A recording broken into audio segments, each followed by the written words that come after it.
Alright guys, I haven't done that in a long time since one of my first videos was how to value a house, how to do a CMA, how to comp a house, whatever you want to call it. I still have 3 years later, I still have beef with the wholesalers, and you're going to see why. This video is for not for bashing anybody, but just for educational purposes only, although you see how I feel real quick. Now we have a property here that was sent to me by somebody.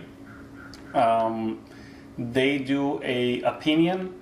I believe that opinion was $375, but I might be lying because I had a conversation with them, and I said that if you want to comp the property, 300,000 is like the best you can come up with. If you want to do 320, we're gonna have a huge problem on the reappraisal, on the refi. But let's go to the property. Subject property, important information: 3-bedroom, 2-bedroom, 1,600 square feet.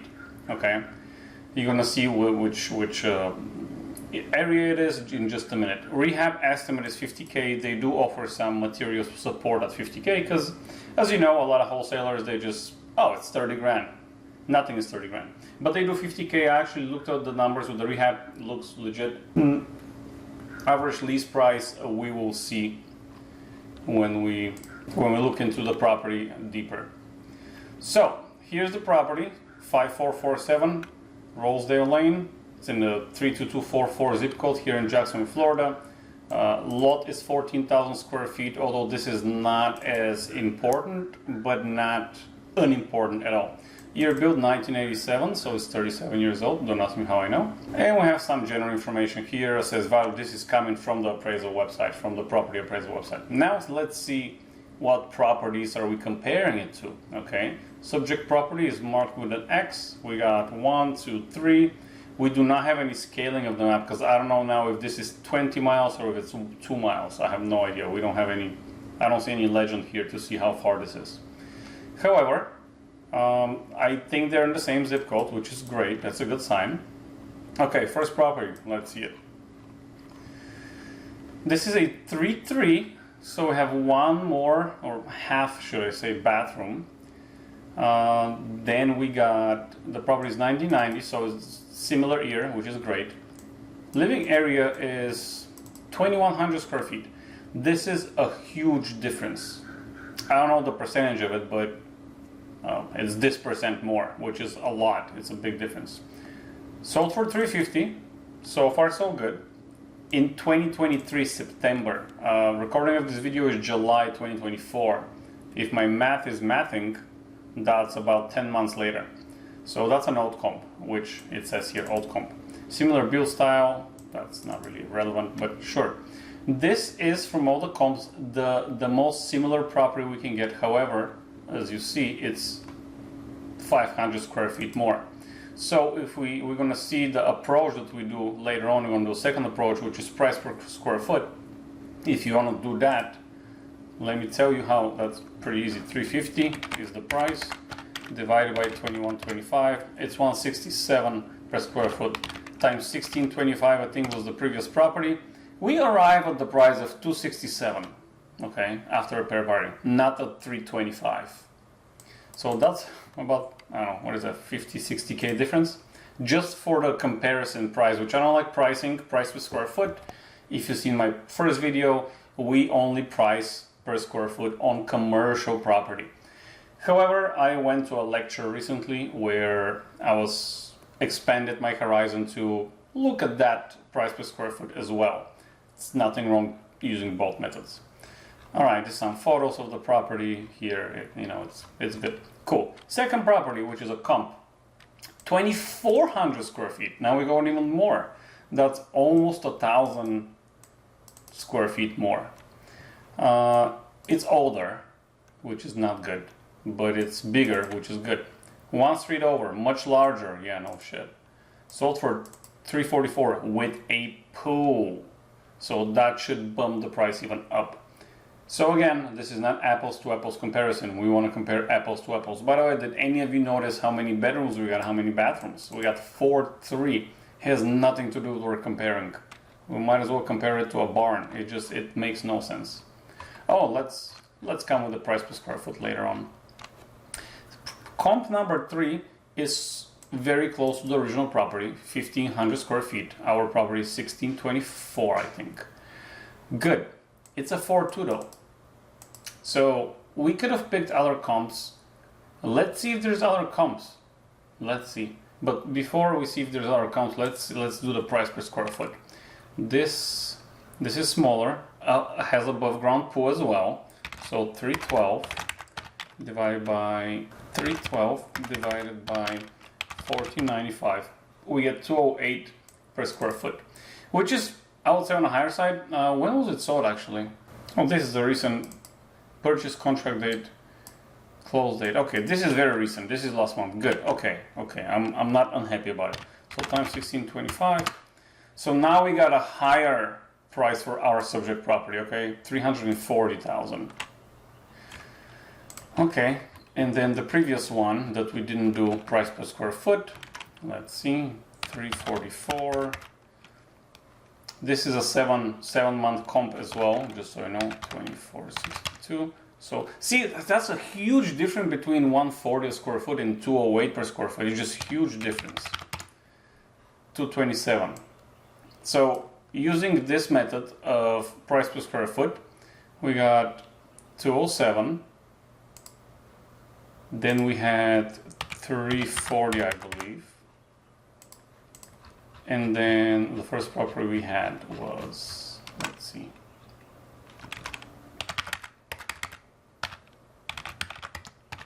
So what I'm doing here is I'm dividing the purchase price by the square footage to get the price per square foot, and then I'm multiplying that by our subject property square footage. So 164 times 1625 is a square foot. So that's 267. We added all of them together, and now we're going to divide by 3. 278 is the average. So comping, giving the comps that they have given us by price a square foot, this property is worth 278, not 325. Now let's come to Zillow and see if we can comp something ourselves, you know, because we're a bit smarter than the average bear. So let's see if we can do the job ourselves. All right, 1624 square feet. Zillow has it as 246, which Zillow can be off by, you know, pretty wide margin, to be honest. So I'm not mad at Zillow. So we come in here, we're gonna do 3 bedroom, 2 bathroom, use exact match, only houses. We're gonna come and say 1500 to 1750. I mean, we're gonna widen that if we can later on. We're not gonna care about the lot size. And let's see what we got here. Okay, one property for 300K. 1618, almost perfect comp. It is very old comp. It's more than a year old. Okay, 300,000. It is very well renovated. His estimate is 312. Okay, let's see, but that's a very old comp. Let's see another one. That's a pretty wide. You can come and just, oh shit, why did I click that? Remove. Okay, you remove boundary, and as you know, Zillow allows you to draw your own thing. Yeah, let's grab this. This is like a whole Ortega Farms, so it was pretty good without me drawing, but we're gonna come at newest, as we are already, and we're gonna see 228, 210. Now that, granted, that might not be renovated. We don't have photos, but let's take the best comp, 228. This is a couple months ago. Then we got, again, a couple months ago, 287. This is fully renovated, 287 couple. That's the freshest comp that we have photos of. Okay. 330 with a pool. We're not looking at that. We don't have a pool in our property. Because if we take a comp with a pool, we have to do adjustments. And I don't want to do adjustments because it's even more guessing game. Okay, that's another one that is, again, very similar. You know, 100 square feet, 125 square feet less. Same neighborhood. It's a different zip code, to be honest. I think ours was 44. I think this is the separating street. But if we focus on those here, we got 330 with a pool. Let's see, this one is interesting comp. Fully renovated, 334. What might be the best comp to make the case for this property? Almost same square footage. Yeah, this should have been on the comp list of the wholesaler, not the other two properties. By the way, I don't know if you noticed, the other two properties have not popped up on our search. The reason is they don't have the same bathroom, bedroom, or square footage. Of course, I'm gonna pop it. This is the best comp that they can give us, 333. So now I'm more inclined to think that maybe we can flip that property and sell it for the price of this thing. 108 is not a good comp because this is a, you know, property's trash. This again, Ortega Farms. Not as fresh comp as last year. And now we're moving to last year. So we don't have a lot of sales this year here. We got this one with a pool. I mean, if you minus 30K for the pool, it's above ground.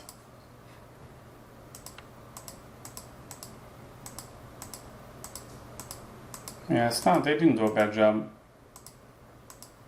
Pretty good. I have the same granite. So if we get this property with the above ground pool, we gotta minus at least 30K for the pool, at least. I mean, just this deck is maybe cost more. Yeah, we don't have this in our property. So if we have to make an adjustment now, minus 30K at least.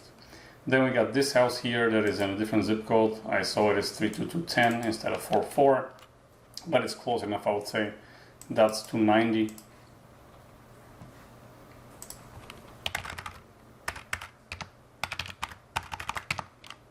I got two properties, and this is old comp now. Here, I don't want to comp this because it's just old. It's a great property, but it's around the price. I would say maybe 295 is, if we add that one as well and divide by 3, 293. And this is the comp approach. It's just the other comps are old. Everything is 2023, so I have to expand my search to maybe up here, which again is a different neighborhood. But if you come up here, then things are not looking great. 288, 210. I'm not gonna take a look into that one. That might be like not renovated at all. 287. Basically, nothing is over 300K except this one with the pool. So we don't have a strong case to believe that this property can sell for the aforementioned price of 325. Especially the market now is shifting towards more being on the, you know, a buyer's market. Properties would sit. So the price of this property is 210 plus 50K renovation. So add 20% on that. So 60. So $270,000 purchase price. Okay. If you calculate holding cost, let's call it 10K holding cost, and then closing cost on, if you sell it for $300,000, I mean, you gotta look at 7%. So that's 21K. So if we sell the property for $300,000 after we do the renovation, we're going to be losing $1,000. So unless we sell it for $325, we make 24 grand on it, which for the amount of work it's going to take, I'm not going to touch that. I want properties that make me at least $35K to flip them after everything is said and done. And again, this is just a sniff test. If I wanted to drill and dig more, I would, but just the property is not interesting for me enough to continue digging. And let's check that rental thing that was $2,000. Rent's estimate $1,880. Well, it's not $2,000. You know, y'all put like 7% more. But let's say I'm being a snob here. Let's go to Rentometer and see what they say. You know, let's check a couple of sources. It's a house, 3-bedroom, 1.5 or more. Let's see. Okay, so do any of you see any number that is $2,000 or above? Even the 75 percentile is barely going to 1,800. And if you calculate your cash on cash return and your ROI, you'll be up for a surprise because it's not a good investment. All right, well, thank you very much for watching. Hope that was informative. Hope I showed you another method which I don't like using is price per square foot, but even if we use price per square foot, things were not peachy. Yep, keep comping, guys. As you know, I used to do 10 to 30 comps per day when I was in my, acquisition years. And that's how I very quickly, for maybe a minute or two, I can just do the sniff test and be like, yeah, I'm not interested in that. Or, hey, let's drill more. Because once you're just not interested in it, it makes no sense for you to continue drilling if you just see that the numbers not going to work out. Also, there's many calculators online that you can just plug in the number. It's going to spit out the ROI, the cash on cash return. It can actually calculate the holding cost and everything. All right, thank you very much. And don't forget, the rule is to be rich, not to look rich. Peace.